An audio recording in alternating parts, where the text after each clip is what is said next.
Morning. Okay. Thank you all for coming out this morning. I'm sorry that there was a little bit of a mix-up about the time, so we're getting started a little later than we anticipated, but this should be a lot of fun. We're going to be exploring the creation of a documentary this morning. How many of you are Elmo fans here in the audience? Okay, well, let's. I think we'll have some fun. I want to start out. First of all, I'm Ira Deutschman. I am going to be moderating a number of these events here in Traverse City. Just thought I'd let you know that. We're going to start out by letting everybody on the panel here just introduce themselves briefly, starting all the way at the end, just a little bit of their background so you can get a sense as to where they all came from and also what their roles were in the creation of this movie, because one of the things that you'll learn as we go on with this discussion is that the creation of a documentary film is an enormously complicated process, and I hope we can delve into that a little bit today. So why don't we start all the way on the end there. Hello, everybody. Thank you for coming. My name is Justin Weinstein. My background is a mixture of independent documentaries and broadcast journalism. I had worked for ABC News and Peter Jennings, projects at PBS for many years, kind of at a producer level, at the filmmaker level. I guess Phil and I worked together on one of Peter Jennings' last documentaries, and after that we always knew we wanted to work together, and did some other things, and then finally in the process, and I think you'll hear this story probably from all of us, but of how this film got made, but Phil had come on the project before me, and then brought me in to help write and edit the film. And basically, the two of us on our laptops in our apartments in Brooklyn put the film together. After most of it had been shot, there were a few more important interviews that were done, but I guess I was kind of the last in. But at a point at which the film was really nebulous, or we had just started reorganizing it from one thing into another. But I think that's my basic story. I'm New York based, studied film at NYU, and have always loved documentaries. This is Phil. Hi, I'm Phil. According to my name, I'm Philip Shane. Thank you all for having us here, by the way, too. We're just so excited to be here. Yeah, so as Justin said, I kind of brought him in. I've been working in documentaries for like 25 years or so, and going all the way back, I started out, I'd gone to NYU and studied film, and then started working at Maisels Films, where Connie had also worked, but just prior to me, and learned documentary from the beginning. And if you guys know, the Maisels brothers made some of the greatest documentaries ever, and I was like, oh, well, that's a movie. That's how a movie's made. And sometime after there, I got to work with Connie in 1996. I think Connie made a film called Green Chimneys. Connie and James shot a film about kids in, I guess you would say foster kids in a program in upstate New York, an incredibly powerful film. And I sort of was learning editing on that. And so I've known Connie since then. I went off and, like Justin said, I ended up doing television and film as well. And I had just done a documentary on Albert Einstein for the History Channel. And when it finished, Connie said, you remember that movie about Kevin Clash and Elmo that we've been filming for, at that point, maybe 4 or 5 years? She's like, do you want to come on board? And I was like, no, absolutely. And we ended up working on that for, that was another 2 years after that. Kind of took it, and it had begun as a verite film in the style of the Maisels in a way. We just went and filmed Kevin's life. And that there was a ton of amazing footage, but it was hard to find a single story. And what we found was that every time we told people about the project, the thing that was most powerful was Kevin's life story, what he would tell us, and we'd be like, oh, that's amazing. And so we sort of, when Justin talks about reshaping it, it was that idea of turning it from somewhat of a more pure verite film into a biography mixed with a verite, and that's how it kind of became the film that it is. So, and then we wound up in Traverse City. God bless you. Thank you for having it.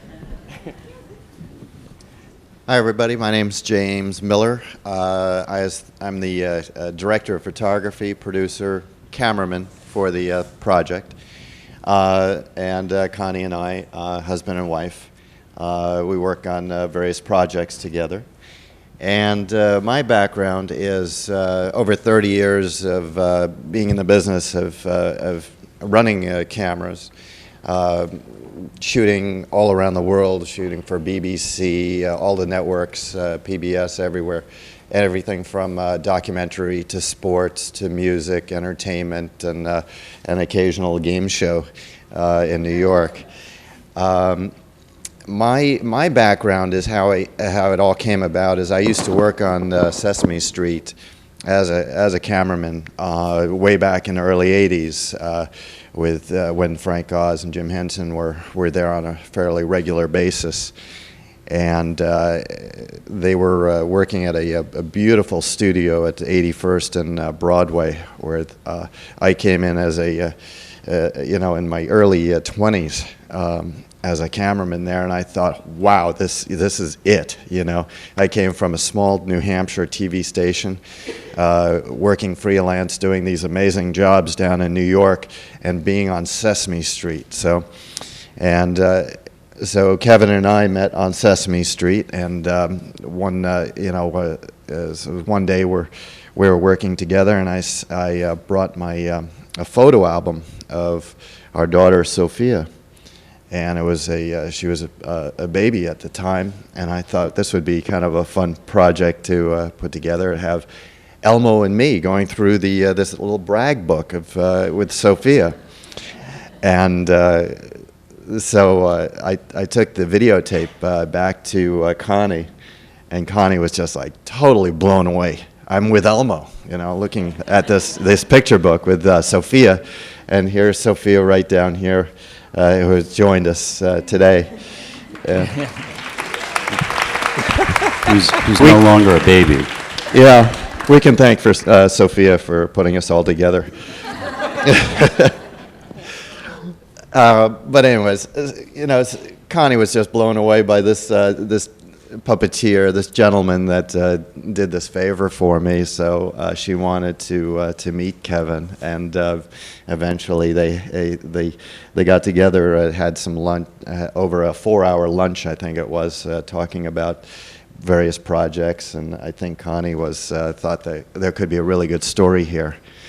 And so, 6.5 years later, we're here at Traverse City. I mean, this is the greatest place. We're very, very happy to be here, and it was such a fun project. I wish I could continue a part 2 to this. To continue. Yeah. He wants to Sometimes shoot I Kevin come out all my the time. door Well, and James, he's we're there done. with his Yeah. camera. Kevin would like a little privacy James, now. Yeah. it's It's over. like- It's over, James. Yeah. But I don't know if any of you are camera people, but this is one of the best things a camera person could ever imagine, is to get total access, full access to shooting, and to have the subject be so comfortable with what you're doing that you just become a fly on the wall while you're shooting. And you're seeing it all happen in front of you, and I'm just rolling the tape, and I'm in total awe of this gentleman.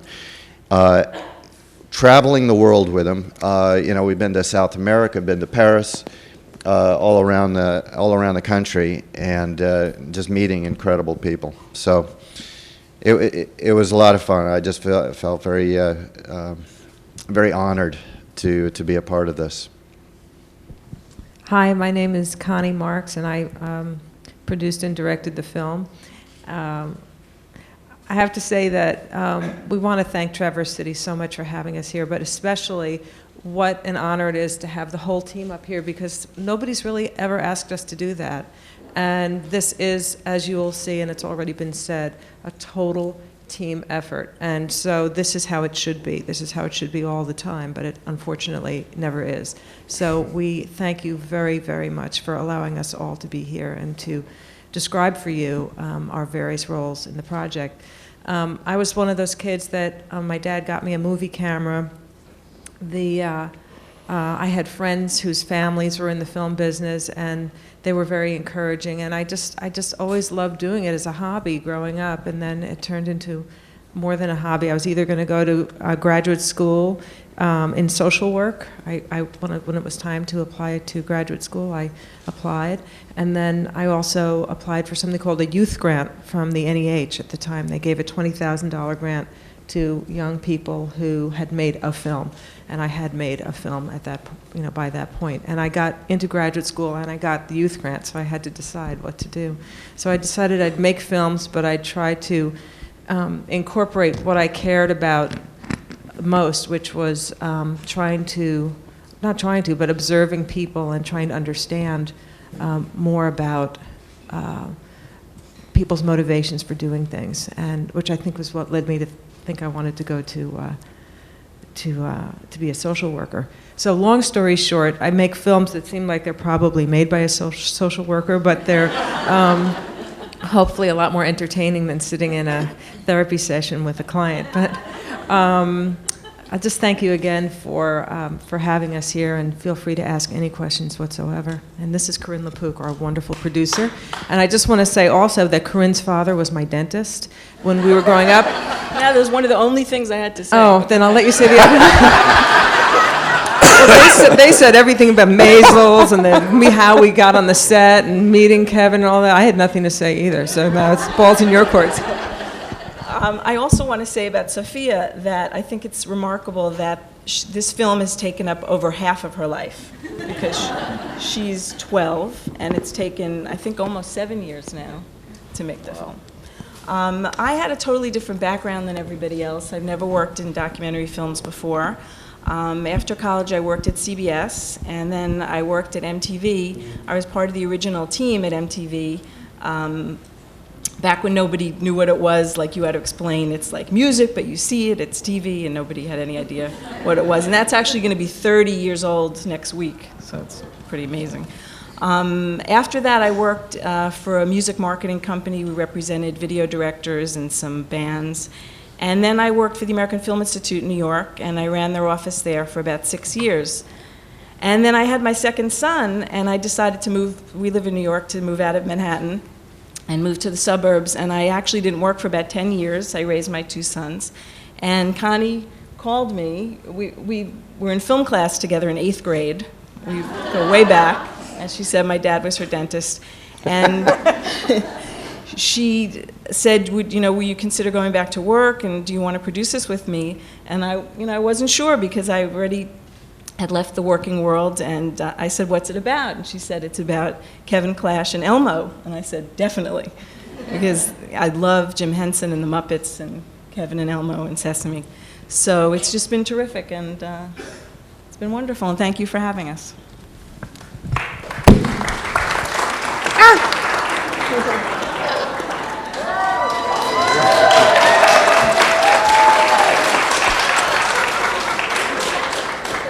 Excuse Elmo, he didn't wash Elmo this morning. Okay, he works for Elmo. That's all we're gonna say. Okay, that wasn't that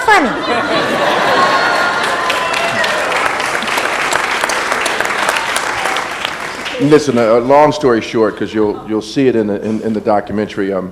Started at a very young age in Baltimore, Maryland, in the Dundalk area of Baltimore, Maryland, and had still have phenomenal parents, and a wonderful family base of brothers and sisters.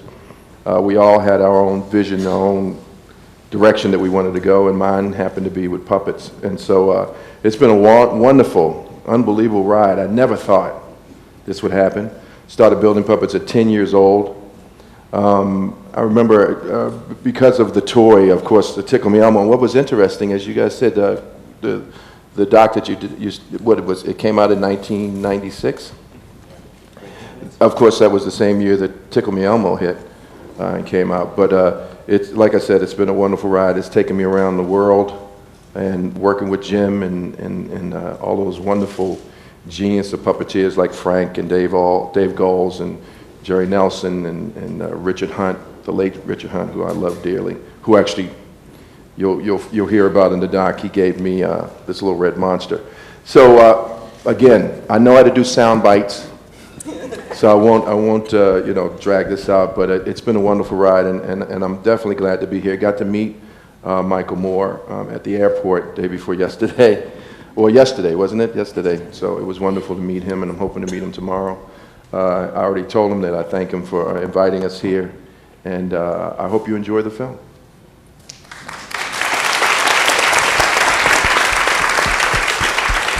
I want to spend a few minutes now, really talking a little deeper about the process of making a documentary film. And we're living in an age now where everybody in the world is a filmmaker.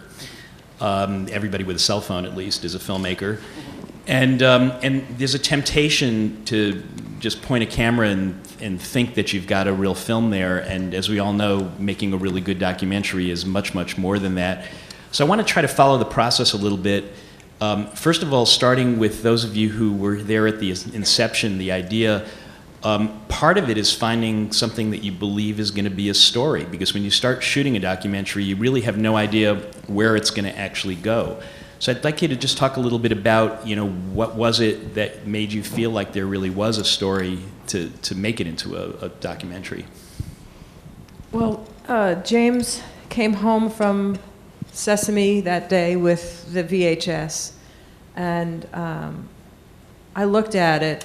We've had it transferred to DVD now, and I think when we make the DVD of the film, I want to include that as part of the extras because it was so cool. But I saw that, and I was intrigued. Who is the man behind this? And when we finally met for lunch a couple of weeks later, meeting Kevin gave me the confidence, and hearing his story and seeing his ease with which he was telling it, but hearing the genesis of his story was really a big part of what made me feel like there's really something wonderful here that we could, focus on. I didn't think it would be for 7 years, but yeah, focus on.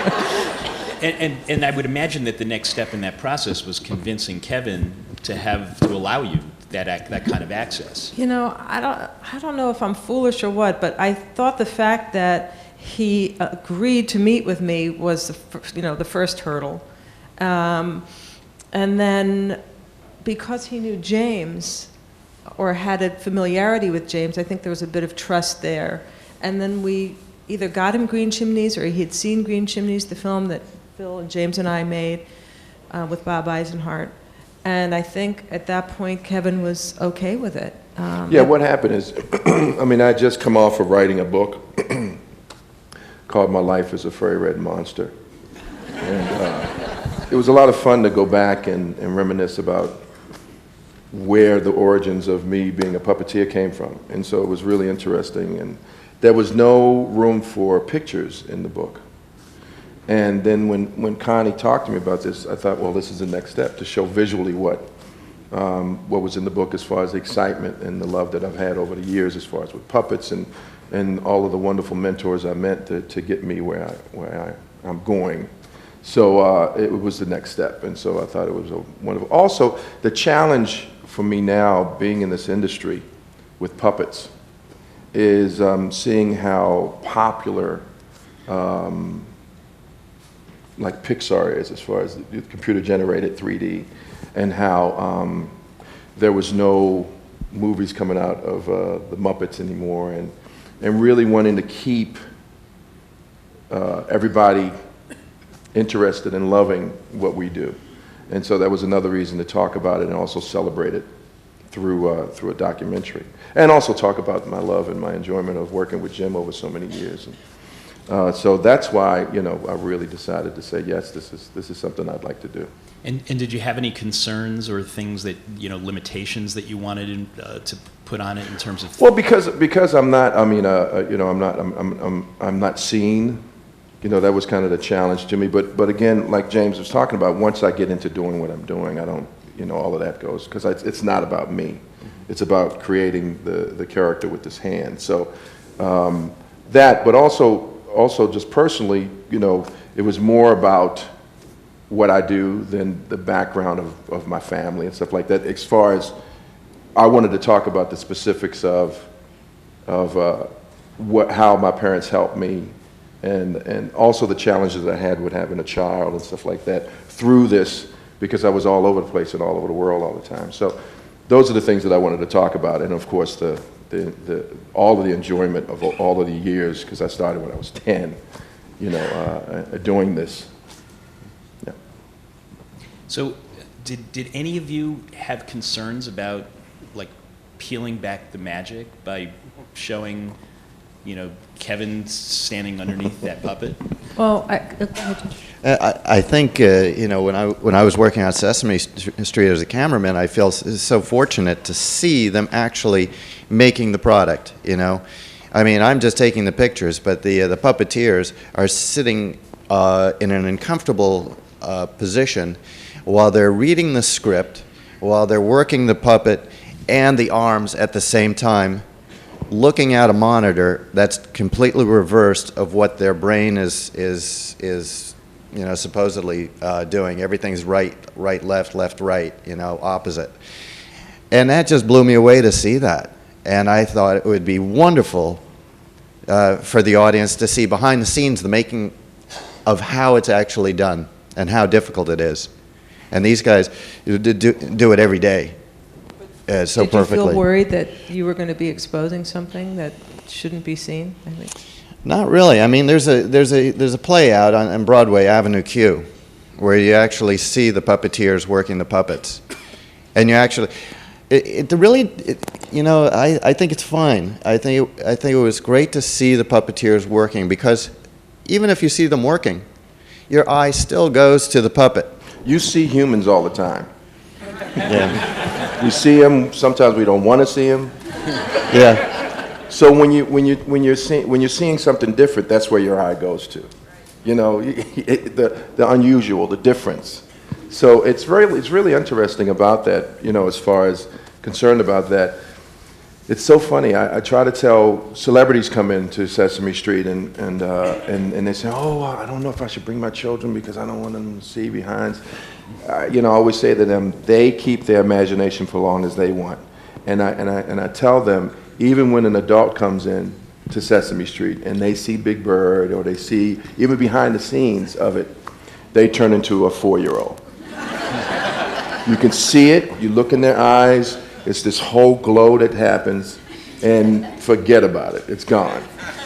For a certain amount of time. I mean, the adults will say, "Oh no, I'm talking to the puppet." It's like, they stop themselves. They're having this conversation. But it really does not. When children come to the show, we have sometimes visitors and stuff like that, and I'll go and get Elmo, and I'll go bring Elmo out, and they don't know me. They don't care to know me. They run to that character. They hug that character because that's who they see. They see their friend on TV, and now they get to see him in person. Now, sometimes, when the child sees Elmo in person, it is the scariest thing for them because they're so used to seeing him through the TV. And the parent doesn't understand it. So the parent's like, this is your favorite character. Go up, and they're pushing the child, and the child is screaming bloody murder. Now it's like reverse. It's like, so I have to explain to the parent, listen, this is very different medium for them. Let them, if they're not ready, let them go and watch other kids and how they react, and then they come around. But it's a different medium. But it's a wonderful thing to see kids. I am carrying their friend, and that's the way and that's all they see me as, is a friend carrying somebody who they love and they want to see. Whereas now we know that actually Elmo's carrying you. Yes. I just want to add real quick that Very manipulative. there's another funny aspect of why you look, at least for me, why I looked at the puppet more. I got to interview Kevin once, and then I thought I was really clever. Same idea that everyone who interviews Kevin says. I said to Connie, I was like, do you think I could interview Elmo at the end? Would he bring? She's like, yeah, try it. But she's like, it's not easy interviewing Elmo. And I was like, come on. what's the big deal? So Kevin, graciously brought out Elmo. And so I'm saying, oh, wow, so there's Kevin's, big man, and there's Elmo right there. And I look at Elmo, and, I ask a question, and Elmo starts answering the question, it's fine. And I glance over at Kevin, and when he's doing Elmo, he's making all these faces, and this voice is coming out of his mouth, and it's very disturbing. And your eye goes right back to the puppet. You're like, oh, that's Elmo. Yeah. And very embarrassing for me, because I'm not thinking about that at that point.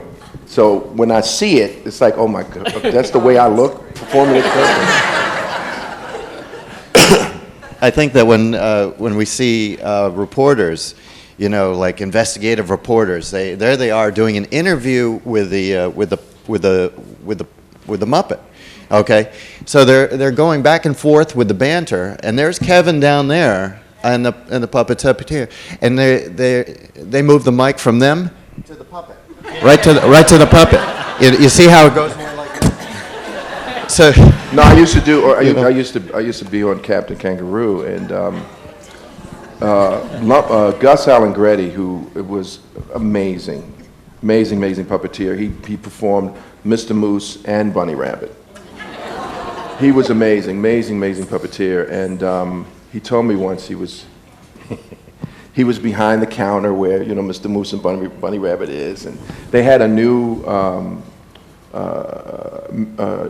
floor manager. The floor manager is the one that counts down and says, okay, action, and so he's behind the counter, and the floor manager's on the other side, by the cameras, and he's never worked with puppets before, so he's counting, but then he before he says action, he just points, and he's pointing to Mr. Moose and Bunny Rabbit, and in his ear, the director's saying, "What is going on? Why is he not saying anything?" He said, "I don't know. I'm cueing him.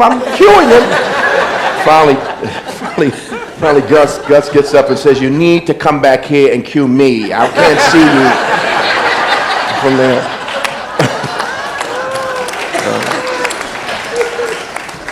It's this illusion that people really connect to, they get into. And that's the fun of it. That really is the fun. I mean, I was so backwards growing up. I was so shy.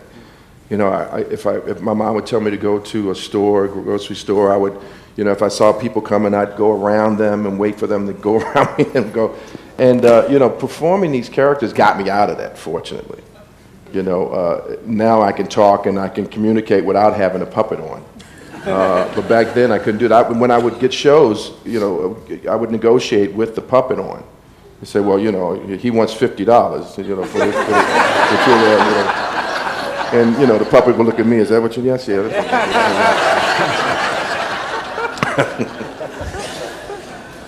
Okay, so Ira, I think Kevin needs to tell everybody about meeting President Obama, Oh my because goodness, from I can't believe I'm still sitting here after I met him. We normally do the Easter egg roll every year, the cast, two or three of the cast and the Muppeteers, and normally the last 2 years or something like that, Michelle would come down with the kids, with the girls and stuff like that, and normally the president would come down and do a read. He would read a story, and then he would go back up, and then Michelle and the kids. Well, this time he came the rehearsal day before the Easter egg roll, and so he took pictures with us, and Elmo was right there on his shoulder, and Elmo ate his face. Elmo just, was like right there. But that's what I do to everybody. I mean, I thought, so that was my instinct, because that's what I do. And he walked away kind of, like, what was that about? And he said to Michelle, yeah, he is mischievous, isn't he? Blah, blah, blah. I said all this stuff, and then I went back to the hotel. I said, I can't believe I've done that. So they probably won't let me in here tomorrow. And so I saw Michelle the next day, and I said, Michelle, was that? Oh, she said, yeah, we're going to blow that picture up and put it right in the bedroom. Meanwhile, the Secret Service probably had their fingers on the trigger. Like, yeah, right. It's him. It's him.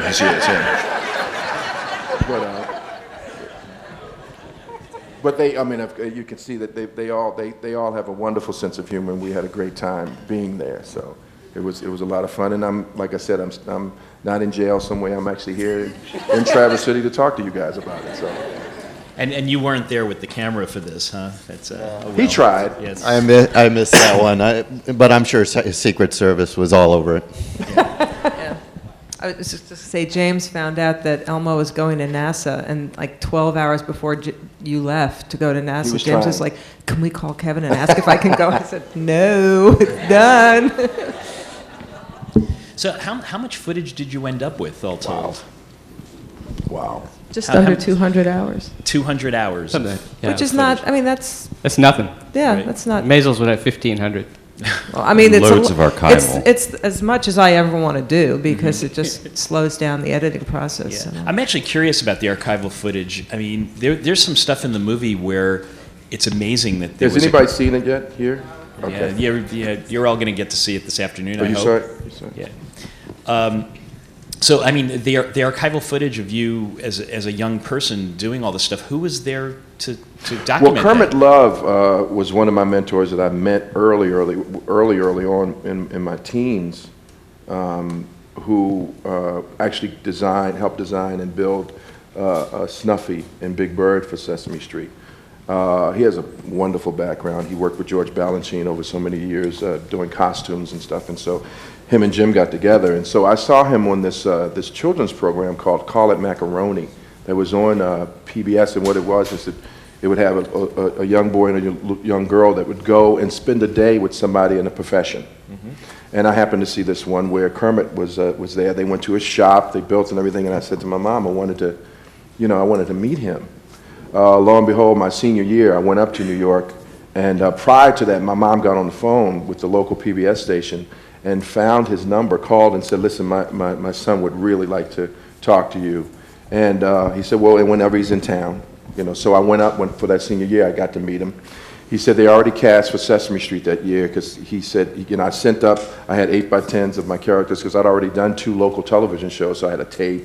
And he saw it and he was very impressed. And he said, but I will keep you in mind for some other things. And lo and behold, we got to know each other. I came up and did some things. And this show called Big Blue Marble, which was this wonderful show that showcased young kids doing, things at a young age, profession already. And they called him and they asked him, did you know of a young puppeteer that we could interview with you? And he said, well, I just happen to know someone.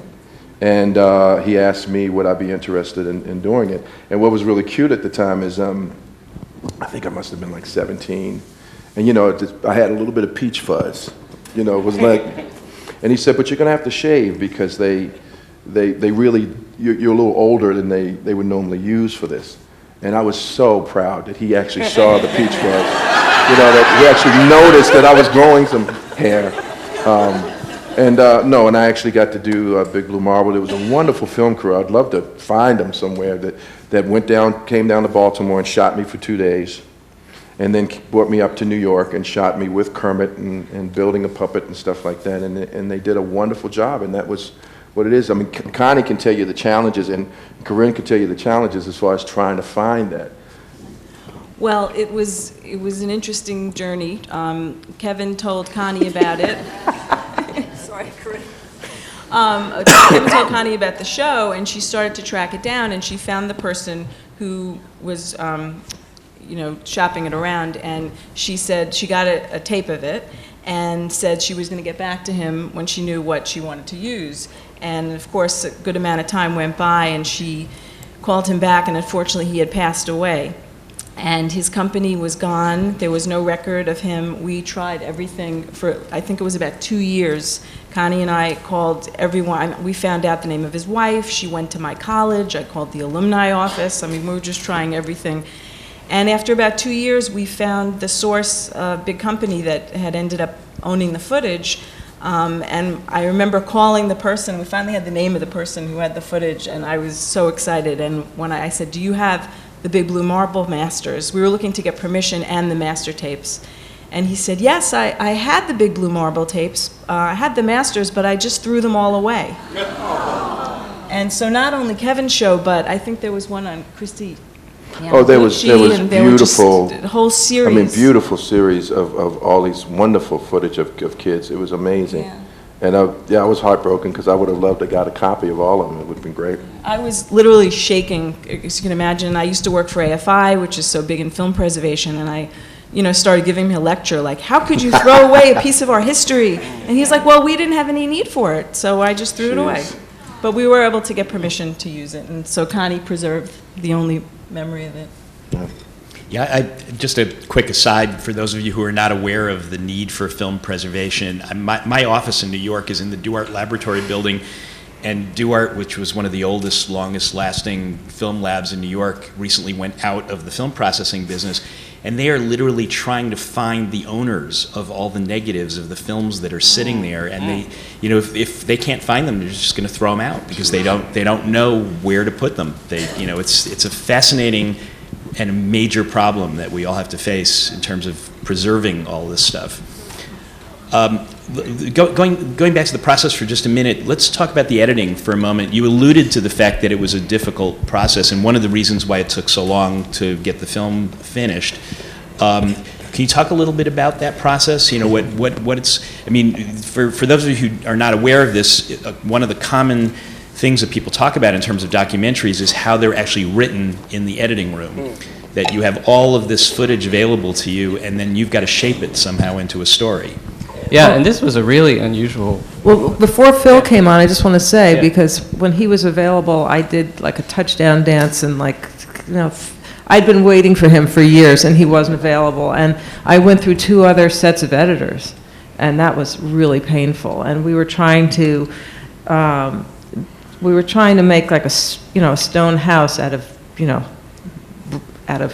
straw, or I don't know, it was just, we were trying to do something that was not going to happen. And I'll let Phil and Justin fill in the blanks, But also Connie, with Connie going through this and trying to find the right editors, she was showing me stuff, and I was like, what did I get myself into? Because, and I can tell her that now because it's fabulous. It's wonderful. I knew. It's great I knew. piece. I was writing But, Kevin Lake. I did not let on to her, but I was really concerned because I did not know, we talked about what it was, but we were still in the process, you were still in the process of trying to find the direction to go. But as I was looking at it, I was like, wow, I don't know what this is, what is this representing? And just before Phil and Justin take off with this, I was just so upset that Kevin was so patient and hanging in there with us, and I really knew that it was not, that you were not, pleased, because I wouldn't put my name on the stuff I was showing you. So I was writing Kevin emails saying, please be patient, hang in there with us, we will get this figured out. And he was such a gracious and patient subject, so I always feel gratitude. But she was always very respectful. You were always very respectful to the editors. I never knew that she was having concerns until Phil and Justin came in. Until the White Knights. Because then I could see the difference. I could really see the difference. And then it excited me to be more involved with giving them things because then I knew what they were doing. So the real great trick, I guess, with anything you do in life, but especially if you're a documentary film producer, is to surround yourself with people who excel in any given area in which you're hiring them to work. So be it DP or the editors or music or whatever, you just surround yourself with the A-team and your life is going to be a lot easier. And the A-team eventually became available to us in year 4, and I'll let you. Year 4. Year 4. Yeah, and I just want to say it was such an interesting, the most difficult projects are also the most interesting and ultimately the most rewarding. One of the editors, in fact, had been a student of mine, in fact, a really good, I also teach editing, and he's a really good friend of mine, and a good, really great student, and he was having a lot of trouble with it. And anyway, eventually Connie brought me in, and I came on board, and continued to try to make the movie that they were making, and we all come out of this verite background. If you don't, right, that just means generally limited interviews, but you go and you just film life as it happens, and then you edit that into a story. it's the riskiest, hardest thing in the world. One of the reasons that reality television, I think, is so kind of poor, so kind of bad, is that the networks don't have the time to just send people out and film life and shape it. It takes a long time. It's very hard, and often it doesn't come together. There wasn't a single thing. If Kevin had been involved, let's say, I don't know, in some single thing that we could have watched progress, have its ups and downs, we would have done that, but that isn't what, Kevin does so many different things. So anyway, I came on board. We looked through all the footage. I kind of started making that movie. And being trained as a verite editor, our job is to take footage and shape it and find that story. And to not do that is a terrible failure. I just felt awful. And I had, at that point, many years of experience, and then, you're like, uh-oh, I lost it. What is going on here? And finally, boy, it was tough. It was tough for all of us, really tough. And I finally, I think Connie and I sort of had a moment of just like, well, we had many moments of, should we stop? Can we stop? No, we can't stop. They didn't tell me that. Yeah, we...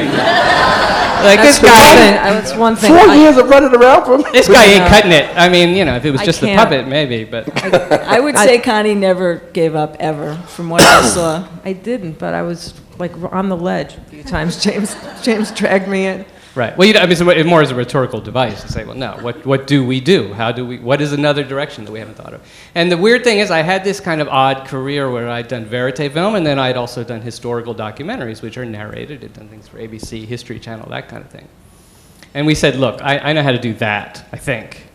So let's sit Kevin down and, like we said, tell his life story, and have him tell us his life story. And we spent a long time researching and doing that, and sat Kevin down for long, long interviews, to the point where, he'd be like, guys, I gotta, But I can tell in certain places where, because I know myself, where the interviews were trying to give you something, but still not knowing what you guys were doing, to the last interviews where I knew exactly what you guys were doing, and you could see it with the way I talked about it. Fortunately, we went back and talked about a lot of the things that you needed for the whole film. So most of those interviews where I did not know what the documentary was going to be and was concerned about it, we didn't use most of that. So that was good. I mean, once I knew, then I could get more excited and then give them more to use for the film. I mean, it's interesting. So you guys haven't seen the film yet. So when you go, here's a little trick. You'll see that the interviews take place in different places, and largely a lot of it comes from that latter interview where we all understood it. And also, I think it was really wonderful. You trusted us more at that point, and you opened up more, and that just made the thing so much better. There was one another just real quick key moment was. That time where we decided we had to shift gears and do a biography. I stayed up all night and we wrote this whole long thing. We're gonna meet with Kevin. We're gonna explain. Okay, that whole thing you've been seeing. We're gonna do a totally different thing. And here's why. And this is what we're gonna need from you. We're gonna need you to really give us your perspective on your life, because that's not what we weren't getting. We were just seeing you. We were so nervous. And you came over for breakfast or whatever it was, and you said, guys, before you even start, here's what I think. I think you need my perspective. And I was just like, whew, that's done. And then later you made us crab cakes, and that was all wonderful. I have to bring in Justin here, too. So I then worked on it for, God, I don't know, a year. See, whatever, you can get anybody, if you make them crab cakes. Yes. You can get anything from anybody. If you make good crab cakes. You had us at crab cakes. So I worked for more than a year then doing that, trying to take those interviews, shaping them, and Connie and I would go back and forth. And we got it to a certain point. It was coming together, but it was like never going to get done. And I had worked with Justin for a number of years over at ABC, and then brought him on board. And I said, well, Elmo, I kind of an irritating character. I grew up before Elmo. Yeah, sorry. I'm hearing a this convert. for the first time. And then I saw him. He's a Ferlinghetti Donizetti fan. Yeah. Oh, really? Yeah. Something's wrong with you. And Brooke. No, I grew up pre-Elmo with, the original Sesame Street in the early 70s. B.E., yes. And no, it didn't take me long from seeing the footage to really be charmed by both Elmo and Kevin.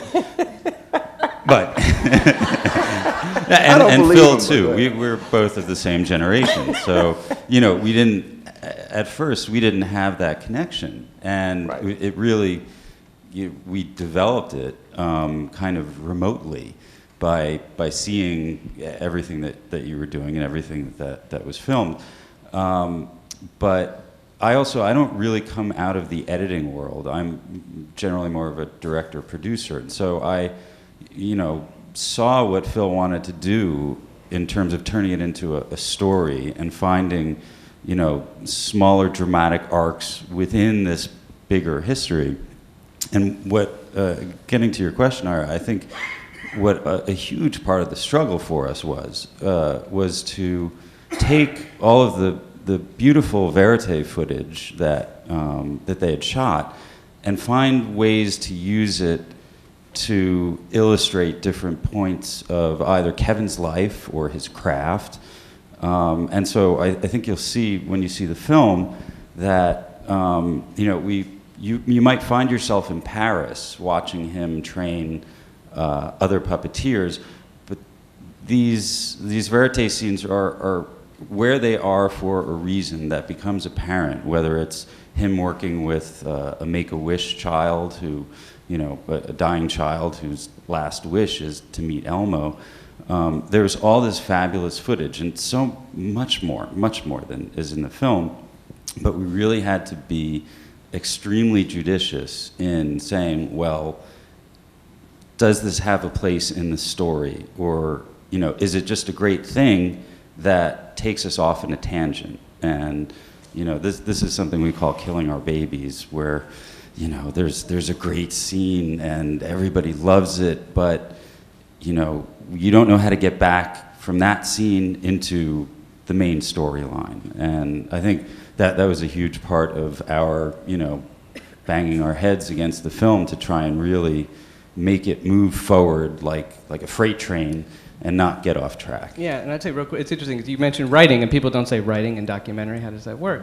I really, another weird sort of other, career or whatever, just training I had was, of course, screenwriting. Studied screenwriting. I went to film school, studied screenwriting my whole life. And we really approached it that way, as a screenplay. And Kevin is a hero, and one of the archetypal screenplay structures is the hero's journey. And I really used that to begin to sort of, that was my first crack at sort of saying, how are we going to tell this? He was called to do something. He went on a quest. And you do see that through there. But then it's how do you take verite footage, put that into this kind of structure. I think a lot of the power of the movie comes from both Kevin's life, but also the sort of back and forth of the meaning that comes from the Also, you'll see something that's really interesting in the film that Justin was talking about. There's a lot of things that you want to use, but it doesn't work anymore in the development of what you're trying to tell a story at that point. And one of them was, and I was like, oh, you can't use it, you have to use it, you can't use it. They couldn't use it, but it was a really sweet piece where when you see the doc, there's a cycle that happens, and you probably, since you guys have seen it, it starts with me, the young, 17, and then, meeting Kermit and being at his shop and the magic of it. And then towards the end of the film, we bring in this child who's 10 years old, who's this wonderful, wonderful puppeteer. And I take him through the process of what Kermit took me through, which being at the workshop, seeing how the puppets are built and stuff. And his mom was there, and his older brother was there. And there's, we didn't know this, but when they went back and saw the footage, little boy's name was Tao. Tao was standing by his mom, and he says, I threw up in my mouth. After he met you, he was so excited. He was so excited. He was so excited. His mother was like, about "Are you being okay?" there and seeing the Muppets. He just was. He said to his mom, "I threw up in my mouth." And his mom says, "What?" Yeah, I threw up in my mouth. And it was so, because it brings me back to the excitement of what you start to shake in certain ways when you're at the place that you've always wanted to be. Your dreams, you wake up, you go to bed dreaming this, you wake up dreaming it, and then finally you're there. And it was so wonderful for me, because That's the way I felt. I mean, I didn't throw up in my mouth, but I just thought that you already saw the process of Tao coming into the shop, of always wanting to be there. There was a beautiful mural, and you see this in the film, of Jim Henson and all of the main puppeteers behind the scenes, and I asked him to go up and name all of them, and of course he named them all. And just taking him through and watching him just go crazy in there, and then that little ultimate little piece that we only knew that we had once they went back and looked at the footage, but I thought was wonderful, and there was just no place to put it. Which all the audience would just fall out laughing, because it's just a funny moment. DVD extra. DVD extra, okay, there you go. Can I just say one real quick thing about Constantine? We also brought in, it didn't stop with us. I mean, eventually we had gotten into Sundance, and we had so much left to do. And I brought in another veteran editor friend of mine, and just so you know, when you see the movie, you're like, oh, it looks like one story, hopefully. But really, basically we would pass scenes back and forth. I mean, I'd work on it for a bit, and we're like, well, here's this piece of garbage. What can you do with it? And he would make it a little better and go, that's brilliant, but it doesn't. The end and the beginning is not good. And and this is a kind of unusual way of working, but it works. Yeah, we kind of a Lennon McCartney and Harrison thing going on there, where I wouldn't. My head isn't that swollen, but no, in terms of the collaborative effort. He was a Ringo. You were Ringo, I think. Yeah. Richard Starkey, thank you. I would say I was, yeah.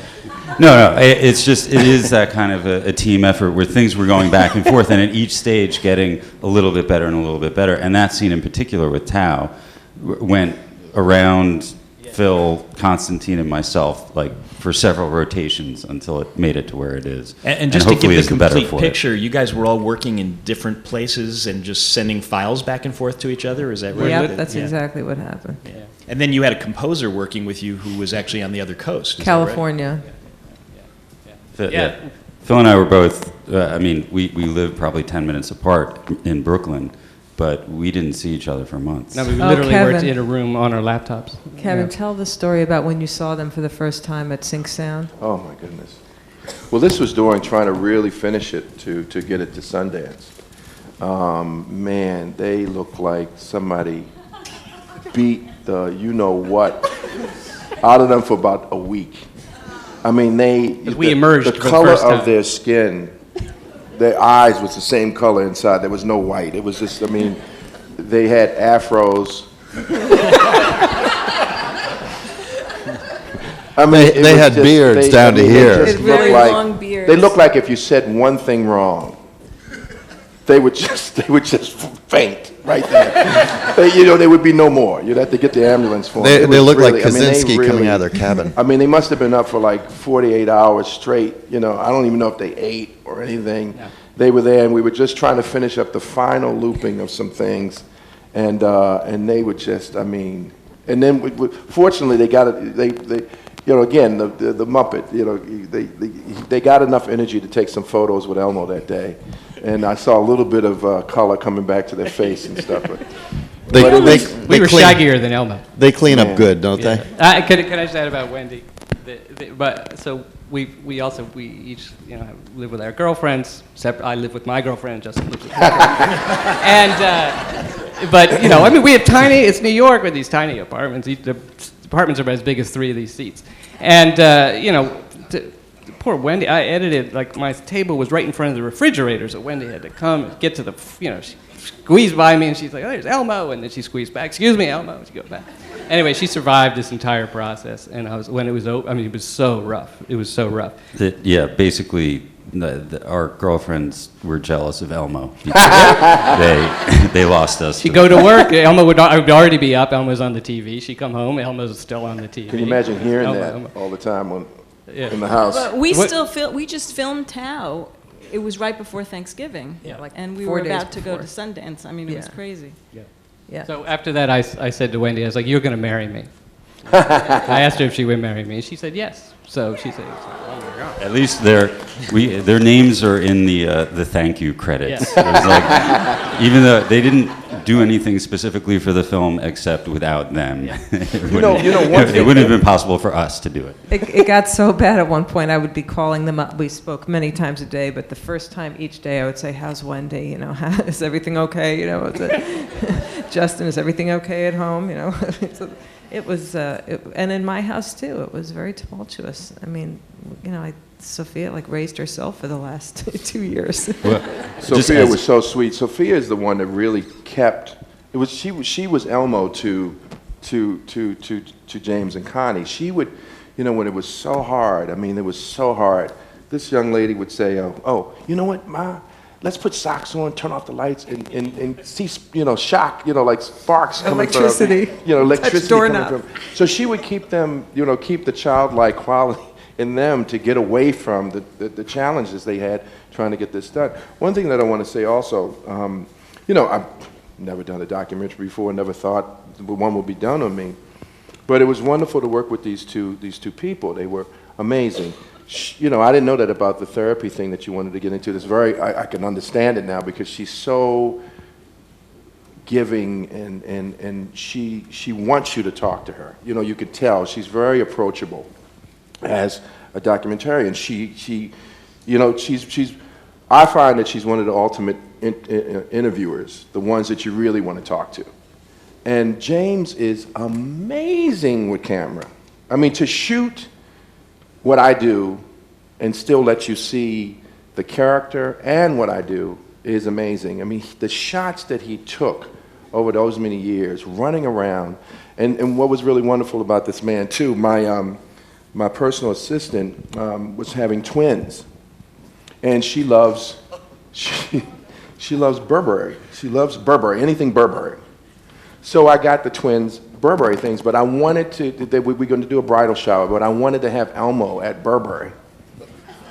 You know, saying to her, you know, I'm here because I'm going to buy, you know, Elmo's here with his pennies from his piggy bank to buy, you know, 2 of these at Burberry. Well, this guy is a renegade.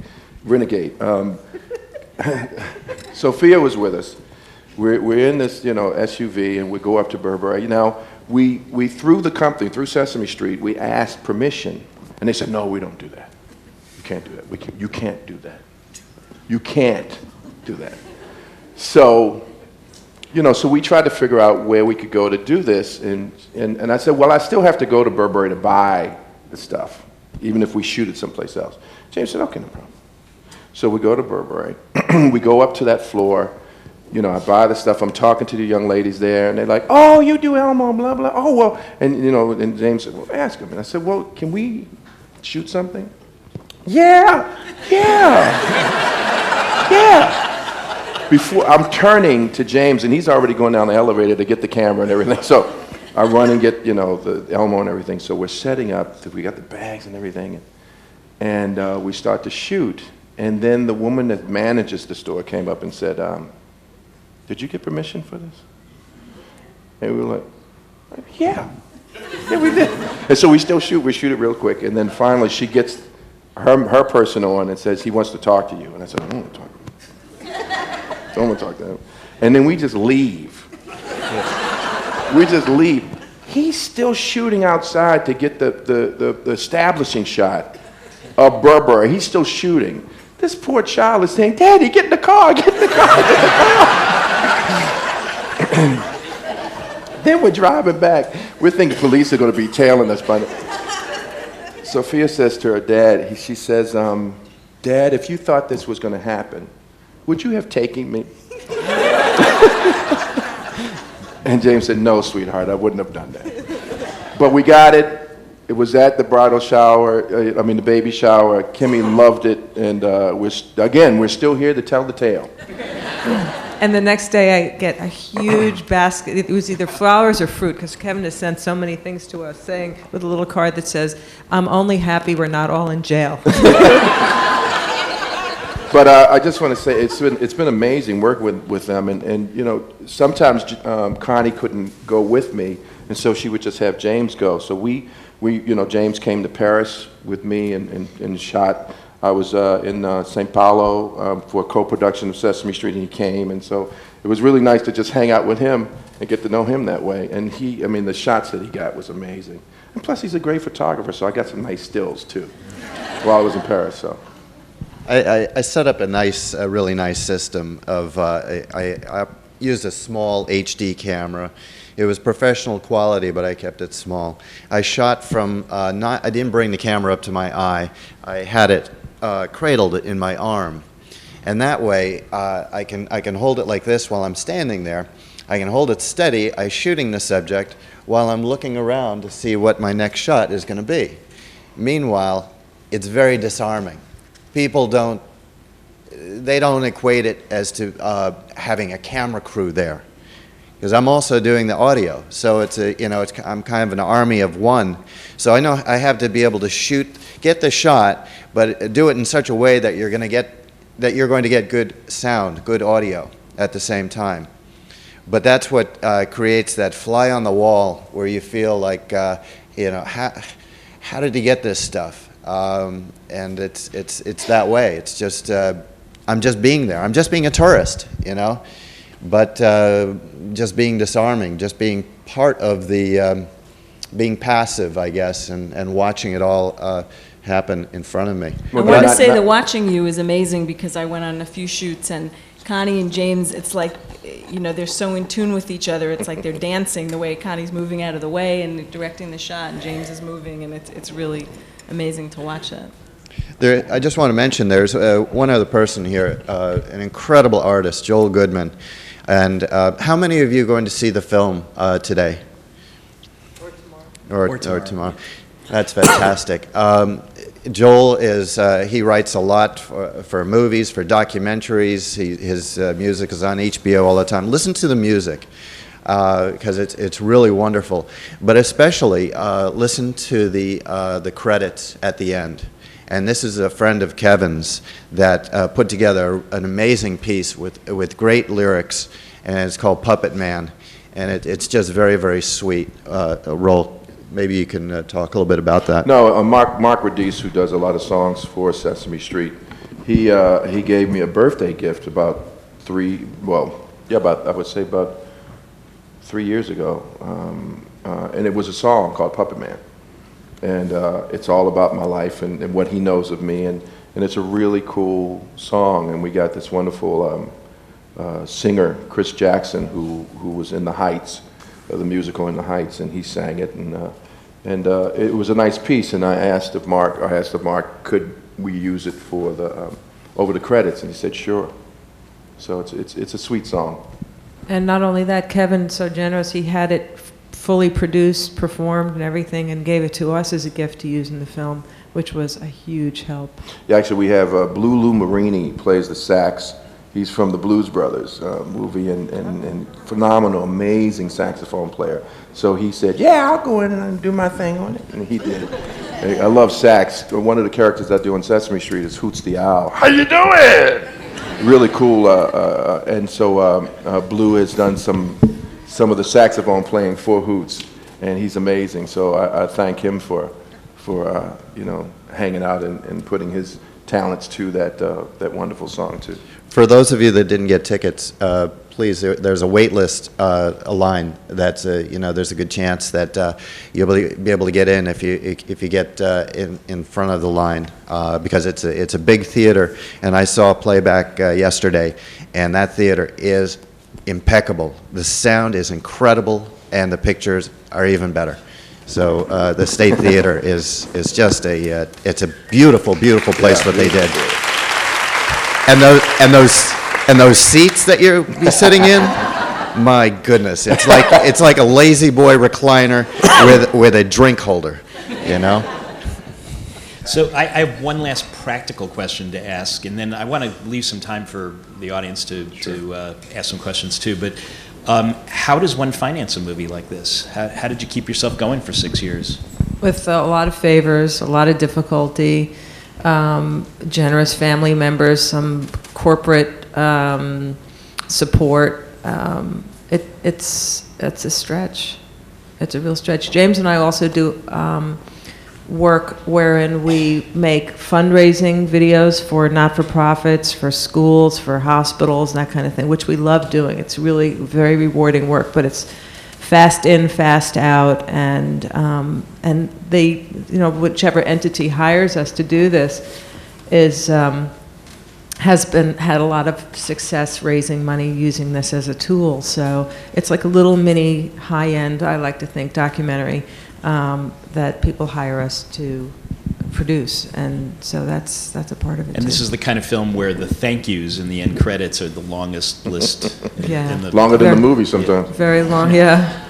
You can find out more about it. We have a website. It's beingelmo.com, and we're also on Facebook and Twitter, so we'd love to hear from you all. I hope you can all come see the show, and we'd love to hear your comments about it. So, could we ask Elmo a question? Sure.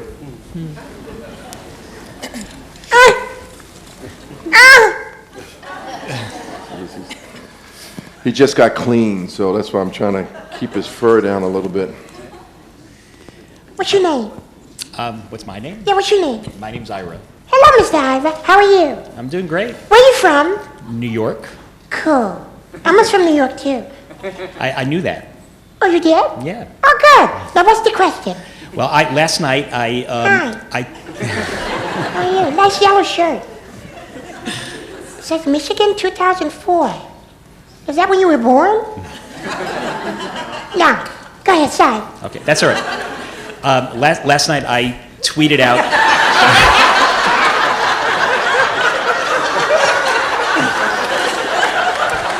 You got it? Good. Oh, sorry. You're wearing socks. Okay, sorry.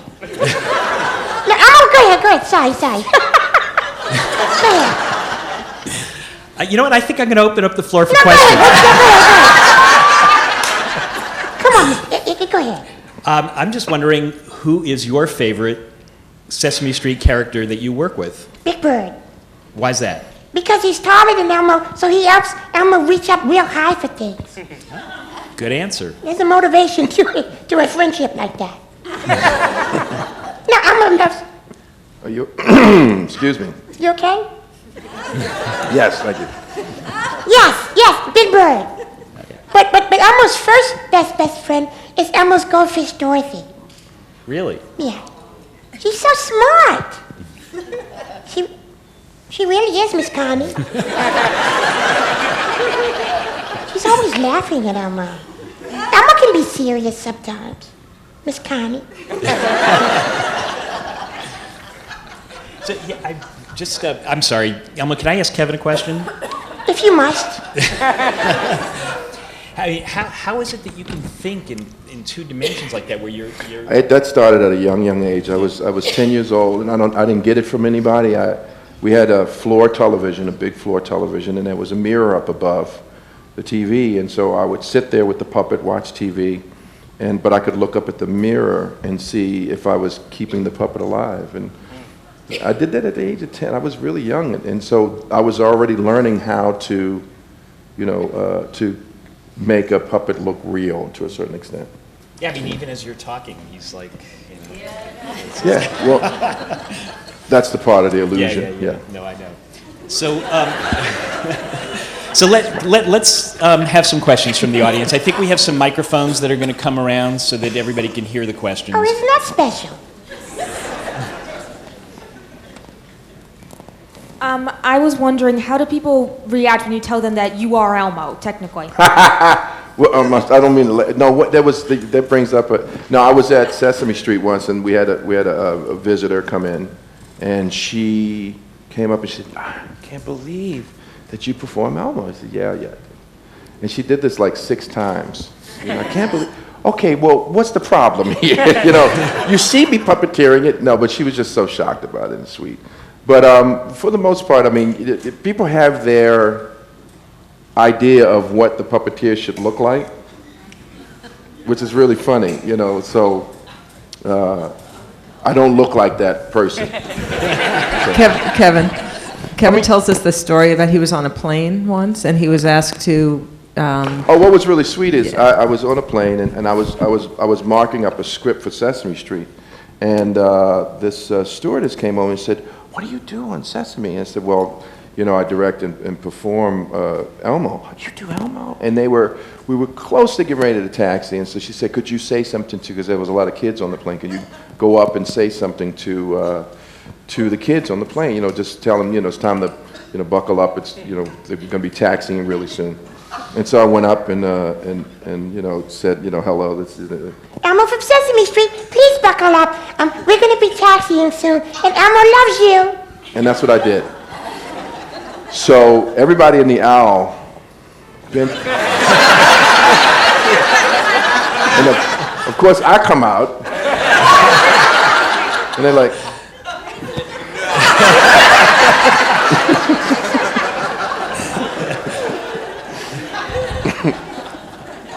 thank the Lord for anonymity. We were shooting on the set of Emerald, and I guess Kevin and Elmo are guests there all the time. And before the show was starting, they were all getting ready on the set with the kitchen and prepping everything, and Connie was there, and I was there getting ready as well.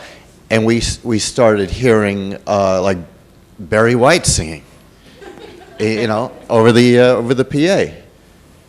And Connie's saying to me, "Who is that? Who is it?" We're trying to look around. Nobody is singing.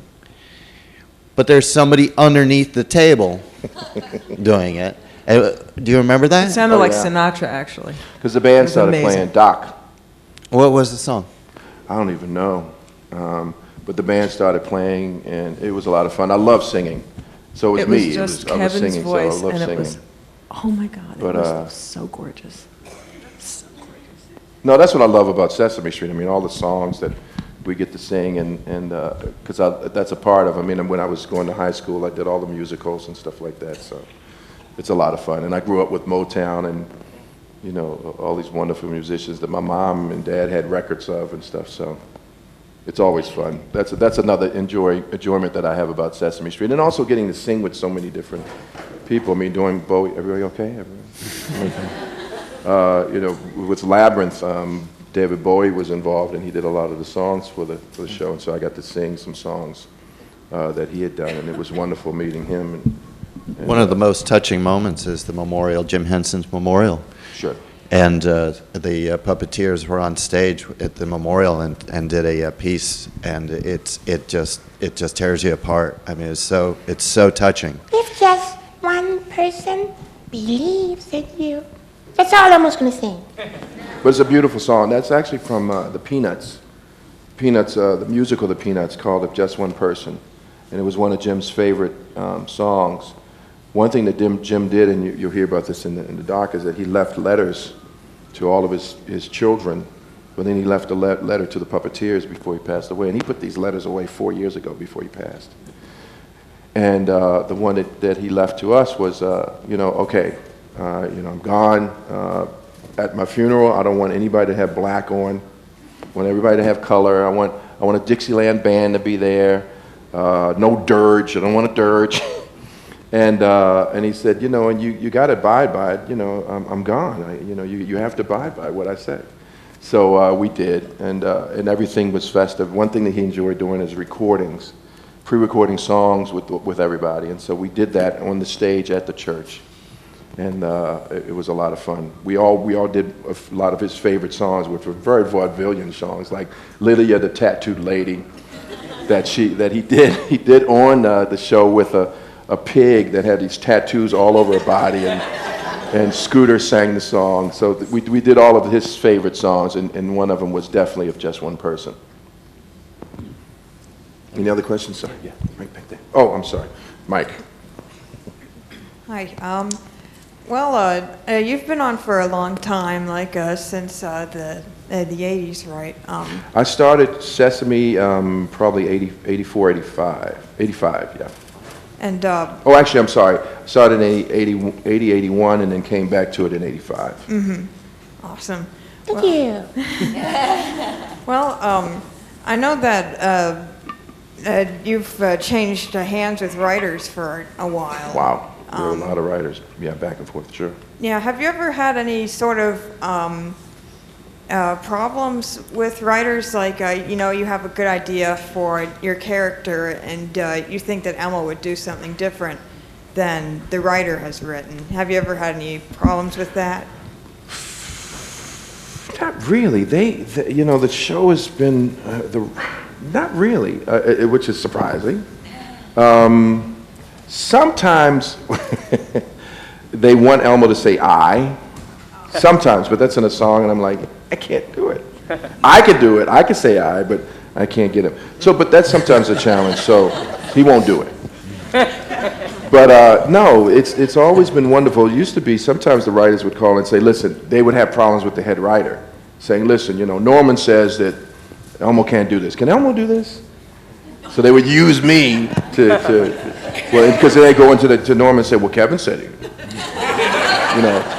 But that's about it. What's always been so cool and so fascinating about the writers on Sesame Street, and there's been many. There was one daytime Emmys that I went to, and it was like 4 hours into this Emmys Awards, and everybody was dragging. And then it came up to the writers of Sesame, the writers of children's programming. And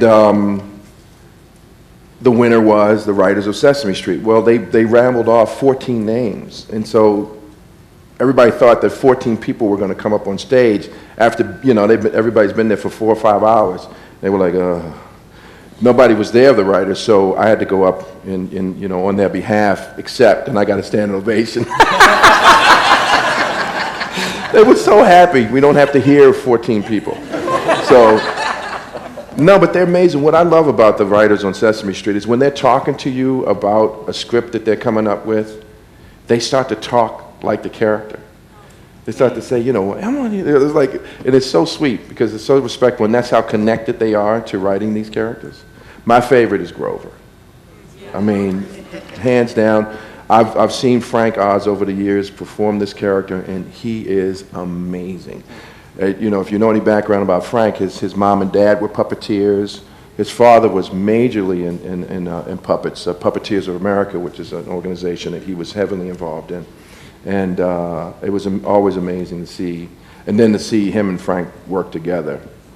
Off camera was amazing. You saw that's how we learned how to develop our characters, by watching them. They were good friends, plus they wanted to tease each other, plus they wanted to be one up on each other. So all of that creates a character instead of something that's one-dimensional. You could see how they created these three-dimensional. You could see why their Bert and Ernie worked so well together. You could see why their Kermit and Miss Piggy worked well together. You could see why Kermit and Fozzie worked well together because of the friendship and the respect that they had for each other and their talent. Okay, more questions, please. Yeah, way in the back. You referred to the hard push for Sundance, and I was wondering, had you applied as a work in progress and then you were preparing for the festival, or was this a push just for the deadline to submit in the first place? We submitted a work in progress. That was rough. I mean, I really wasn't happy submitting it that way, but I just figured if anything's going to get this puppy to the end line, having a good hard deadline will do it.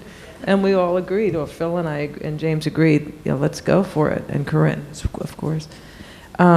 So what happened was, suddenly the film made a quantum leap right after we submitted it in terms of the story being better. And I thought, we need to get this to Sundance immediately. And I wrote to them and I said, would you take an updated version? And they said, well, you can send it. Absolutely. We can't promise you that it will be looked at. And it turns out that we think through deductive reasoning that probably was a big help. I think, remember they asked for it back. They asked for another copy. Yeah, they announced on a Monday. That Thursday night, I get an email. Can you overnight another DVD to us? Just please, right away, because the one that we have is like skipping at the end, and everybody has to see the ending. This was 3 days before they announced. And my daughter, who's such a love, I'm so cynical. I was like, oh, they probably just want to show it to their kids. And Sophia said, Mom, that's good. You're crazy. This is great. So we ran to FedEx together, remember? And she was like, no. No. We ran to Connie sent me a FedEx. picture of the FedEx truck as it Yeah, left. we ran to FedEx, and I got a call, like from LA on my phone that Monday saying, please call as soon as possible. And it was amazing. And she kept saying to me so that I would, because I don't know the process of this at all. Even when I did the book, I didn't know anything about, what that entailed. And she just said, she kept saying to me, listen, if we don't get in, there's a whole lot of other festivals.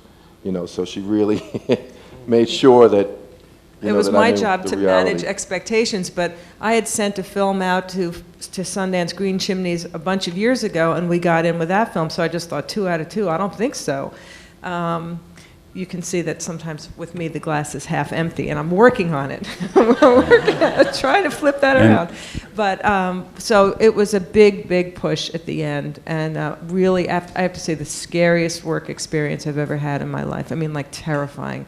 And I keep thinking back on that and thinking, well, if I can get through that with these. One of the most terrifying things was that no one had seen the movie except us. When we premiered. When we premiered, we were just exhausted. We get off the plane, we go up there, and they had their first screening that night, and we showed it to the 500 people or something, and they loved it, fortunately. Yeah, we were very lucky. We got to show the film at the volunteer screening on opening night. They asked us, our wonderful publicist, David Magdale, who's here with us today, said, we have an opportunity at Sundance. If you would like to show the film to the volunteers the night that the film opens, people will be at the opening, but the volunteers will have an opportunity to come and see your film. It's a great thing to do. If they like it, they're your ground troops. They're going to spread the word. They're going to put it, and that's exactly what happened. So we were really lucky that we were asked to show the film to the volunteers. But also, to answer your question, the reason that we looked like cavemen at the end of this is because of what we got into Sundance with was still a rough cut, and the difference between that cut and what we delivered at the last minute to actually go to Sundance was enormous. And so there was just a huge amount of work to do, and not enough hours in the days that were left. I always think about, still to this day, Kevin, I think about being you. I can't imagine having my life suddenly on the screen like that, what that felt. Well, what I loved about it, what excited me about it is the fact that I wanted to show the celebration that I've had of so many years doing what I do. And so that's what I got out of it. And because, when I was at Sundance, I hadn't seen it totally finished. That was the first time that I saw it totally finished. And it did what I hoped that it would do. For me, because it's been such a wonderful journey. I call it a Cinderella story for me. But then to see it, was amazing. It was so much fun. Just recently got to show it. My family doesn't know anything about documentaries either. So, they got interviewed years and years ago, and finally they got to see it at Silver Docks in Silver Spring, because my whole family's from Maryland. So they got to go, and it was a wonderful, wonderful moment to watch my mom and dad and my sisters and brothers watch it, and some close friends that were there, and because I'd been with it for so many years and now to see it, because it's a celebration and a thank you to them too, of all of the support that they gave me, to watch them was amazing. What was great was that your sisters actually came up to me after the screening and they said, thank you so much for making this film, because we had no idea what Kevin did all these years. They always said that I was, they always knew that I was off to different countries or doing, they would see Elmo on TV, but they never saw me really. They watched me grow up building puppets and performing them, but not as far as the extent of the Muppets and all of the other things that I were doing. So they were really fascinated and very surprised about some of the things that they got to see that I do. Any other questions? Yes, right here. Thank you all for coming. Thank you for having us. Kevin, I was looking for Elmo and I was hoping he was you. If Elmo's voice was within you since you were a child, would we hear hints of his being in your early work? Yes, definitely. We only have puppeteers, well, most of us, some of us are much more, I have about 5 voices that I do, and that falsetto is one of them. And so it was something that I used as a young age. I had a little there was a little bird puppet that I had that I used that voice for, and each time that I get get another gig, I utilize those 5 voices and try to change them around. So those voices grow with me, and Elmo definitely, being Elmo and puppeteering him for over 30 years now. I've honed in on and polished it up to a certain extent from the time that I started to develop the voice. So it's to have the opportunity as a puppeteer to be able to keep working on your craft is something that I'm so happy that happened, because that's the only way you can get better. And I know that because of all of the situations of auditioning and doing workshops with puppeteers. The more they get on and do it with TV and all of the elements, the more they get better at it. And so I'm lucky that way. I actually have a question. Sure. There's a character you'll see in the end of the film when the little boy is coming to visit Kevin, and there's a character, Baby Natasha. Baby Natasha. Baby Natasha. How did you wait till you see this? When we first discovered it in the editing room, I sat and watched it like 10 times in a row because I needed some comic relief. I had the best. 4 in the morning. I had the best conversation with Bill Cosby with Natasha. There was a 20th anniversary special of Sesame Street, and Cosby was the host of it, and we did this one little piece with Cosby with her, and there was nothing written. So it was really off of what Cosby was getting from Natasha. He made the whole story because there's no words, but it was really, really funny, and we had a great time. What I love is the ad-libbing part of it. Once you know a character really well, you don't really need a script. Thank all those writers. They're wonderful, and they help develop the character. But at certain points, like when I do Rosie or when I do Jimmy Fallon or any type of show like that, because I know the character, I love that, because anything can happen. And plus, I know the medium so well, television medium so well, that being a director and all of that stuff, I know how to tease the cameraman, and also tease the director, but still keep it to, I won't really destroy, so that they can still get what they need. But that's the fun about creating a character and knowing it so well that you can just have a conversation about anything, but keep it in the realm of knowing who that character is and what he represents.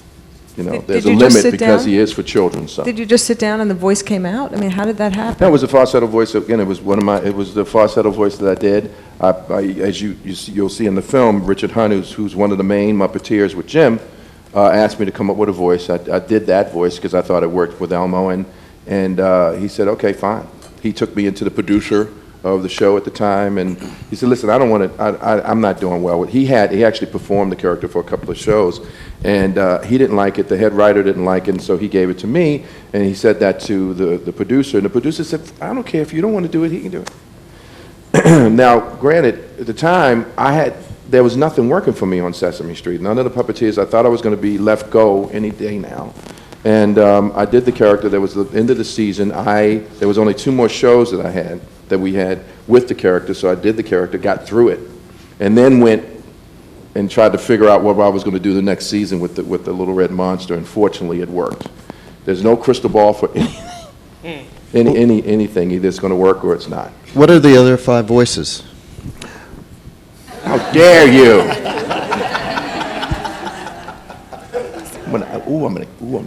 After this? He gets paid per voice. Hey! How you doing? And then there's 2 more that I don't even know. Baby Sinclair. Well, no, well, yeah, probably Baby Sinclair, yeah. If anybody's seen Dinosaurs. I'm the baby, gotta love me. Hello, fat boy. Not the mama, not the mama. So that was one. But Splinter is in there. And I gave them all names: Leonardo, Donatello, Michelangelo, and Raphael. And that was from Ninja Turtles movies 1 and 2 that I performed Splinter, which I loved performing that character.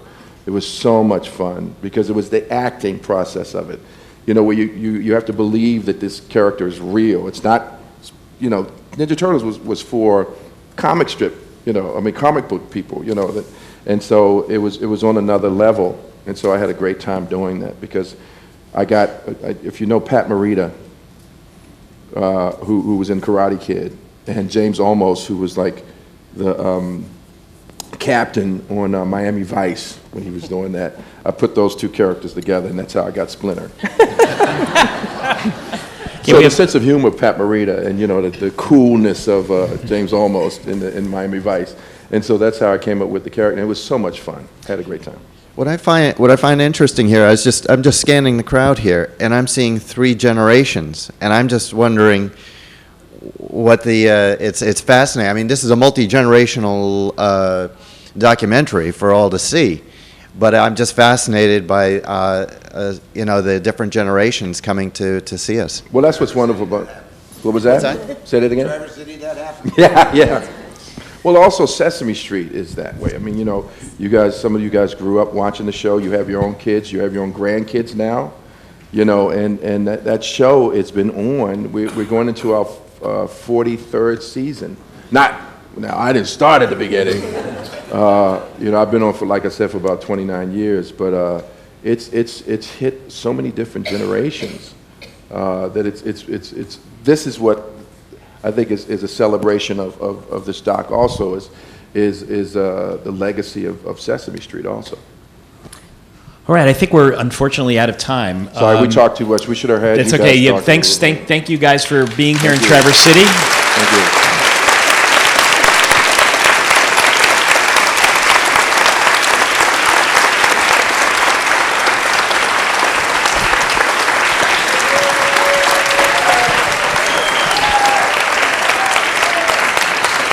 I'm so glad we had this time together, just to have a laugh or sing a song. Seems we just get started, and before you know it, comes the time we have to say, Elmo has no ears. Bye-bye. Bye-bye, everybody.